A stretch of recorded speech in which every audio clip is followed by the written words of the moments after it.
Hello guys, I'm going to screen record a few pictures for you. I'm going to share a story with you, and it's a good story. First, let me show you the pictures. This I wasn't aware of with Uber. I guess I never paid attention. You can turn on and off the trip filters for shop and pay orders. You see that? You turn it on, you turn it off. You toggle on, you toggle off. I wasn't aware of that, so I'm glad that I know that, because sometimes you don't want to be bothered receiving shop and pay offers. Sometimes you just want to go out and complete a few food deliveries. I had 2 orders today for delivered on a Saturday, which is rare. I picked up at a guac place in Wantor. I took a screenshot of this one item in this big box. Everything's wrapped with saran wrap. But the point of showing you this is, when you deliver liquids like this is sauce. In a cup with just a top that, gets popped on, you have to wrap it up in saran wrap, because there is no way. You can even see the top of it already has something on there, the juice, the sauce, just from sliding the box over to me. You just can't prevent that.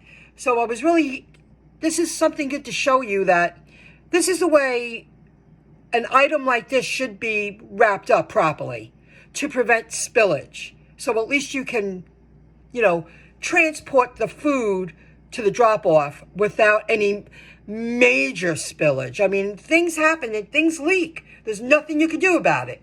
But if you take steps to prevent the worst, then it's a minor little cleanup, which I've showed in many videos. It happens. I delivered to a house today. Someone's house. And I said, "Oh, what's this? What's the occasion?" And she said, just family. And they had a lot of kids there, a lot of little babies.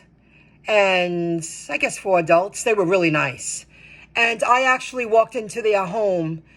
I felt safe when I saw the kids, when I saw the woman. I wasn't nervous. I said, "Would you like me to bring it in?" Because I have 3 other bags. I had 3 bags. And that's how it was set up. And they put the bags on the side.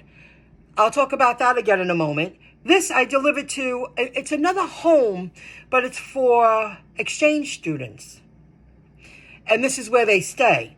So I took a picture, but, at least I say 6 orders were gone already. I cut out the kids' face, because they're college kids. Because the woman on the side there was already handing them out, telling the boys, "Go back to your room, you take 1. And you go back to your room." This was the girls' side. And I've been here before. I have delivered there before. And guys stay over there on the other side of the building, and they came for the food because they order food every day. And that's a part of their job. And I met the woman who works on the weekend. She was very, very nice. And I took that picture after I finished taking out all the bags. You could count them, but they're not all there because the boys were already down the hallway with their food. And see how they're individually wrapped? That's how I delivered that. That was from Dickie's Barbecue in Freeport on Sunrise Highway. Great place. My mom's neighbor's son goes there all the time, and he loves it. So that's how I delivered to the doctor's office. I walk in there. She goes, "Michelle," she goes, "how's it going? Did ezcater," she said, "ezcater call you?" And I said, "I thought it was delivered. I did speak to someone about that delivery." She goes, "First they claimed they didn't get the food. Then they claimed only half was there. Only half. Now it went to some was missing. I did a video about that some are missing. But now they told her half." And want to know how she replied? She said, this is what she told me. "There is no way Michelle ate 10 sandwiches on the way to the drop-off, and I'm not giving them back the money." She goes, "They're not getting free food from me. I'm not here to give out free food. I work. This is my business." I guess ezcater or dlivrd covered that. She goes, "Because I wasn't giving anything back. I know what I gave you. I gave you 2 big bags. And now I know there was 10 in each. I didn't know that because she was tying them up. I didn't say, can you count those bags for me, please? She tells me. I don't tell her. She's a business owner, small business owner / worker working in her own place. And we talked for a few minutes while I was grabbing the bags to drop off to the exchange student residence. And she was like, no, I didn't let them get away with anything. I told them I'm not giving them anything back.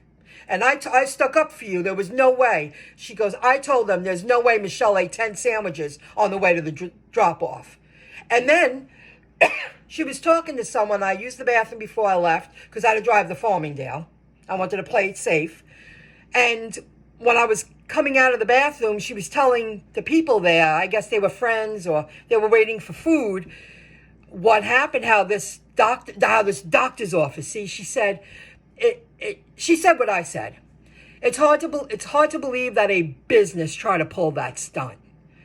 And I told her what happened when I got there and how the woman was already grabbing it. And now I'm more assertive. And I said, you got to let me finish. But now this is an example. I delivered to the kids.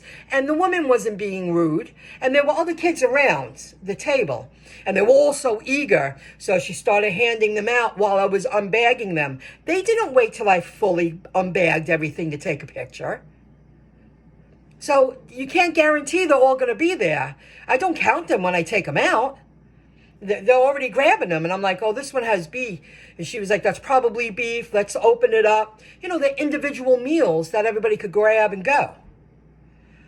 So, again, another example that the customer isn't always right. There are people out there who are dishonest, they're greedy, and they will go to great lengths to get anything for free. And I'm happy that woman stuck up for her. She goes, they got no money back from me. I wasn't giving it back. She had an order tonight to the exchange place. Okay, so I accepted that one. That one paid $36 or $37. Then I accepted one, it was $20, and I said, oh, I'll take it. I picked up from the guac place and I delivered it to that home. And I walked into someone's home. And I made sure I didn't walk on the kids' mats because I felt funny. A lot of people don't like you to walk in with your shoes on. They were very easygoing. And they had that table set up in the back room. And she was like, no, we're just hanging out. We wanted to have delivery tonight. But they had an infant. I think they had like a 1-year-old and a 2-year-old and a 4-year-old. I was like, oh my gosh. And then a few adults. So they ordered food. And that paid $20. When I left, they gave me a $40 cash tip. I was floored. I didn't look at it when he handed it to me. I just said, thank you very much. Bye, guys. Because I got out as fast as possible because I was a little uncomfortable because I was standing in someone's house. I just wanted to do my job and get out. And they were really, really, really nice. When I got into the car and I went to go take my key out to put it in the middle and my tip to see, it was $40. Was that worth 2 hours and 45 minutes of my time? I completed, we'll say 3 hours. I completed 2 deliveries. And I made $94. I think it was 94 or 97. The first one was 37. Yeah, and then 47, 57. I guess, yeah, 97 if you count the $40. Yeah. So that worked out well. And now they're getting busier. We're delivering to homes more often now. That made my day. I couldn't believe that guy gave me $40. Wow. Talk about respect. They just wanted a leisurely evening at home and didn't want to worry about food and wanted it delivered, at a specific time that it was on time. What else? That's it. I wanted to share that. Great night. That was a good kickoff. And I did a handful of Uber Eats. And when I picked up... there was something going wrong with the computer system. And the bosses were taking screenshots of the screen where the employees called them over and said, look, that don't say what's on her phone. Don't say that here. And he was taking pictures. I'm not going to say where, but I delivered 5 deliveries from them tonight. And I was like, what's going on here? You know, both times I walked in, I picked up a triple order. They needed drivers out there. It's Super Bowl weekend. A lot of people have different plans. So I'm really grateful. And, you know, so something was going wrong there. And I have one for tomorrow in the middle of the day. $30. I think it's 31 and change. And I'm hoping to get another one in the morning. That would be great. Maybe because it's Super Bowl Sunday, last minute order. I'm more than happy to do it. I don't hate football. If it happens, I happen to catch some of it, I catch some of it. If I don't, no big deal. Okay. Have a good one. I hope you appreciated the video, and I'll see you next time. The customer is not always right. Sometimes they're thiefy. They're greedy. They want something for free. I'll see you later. Bye.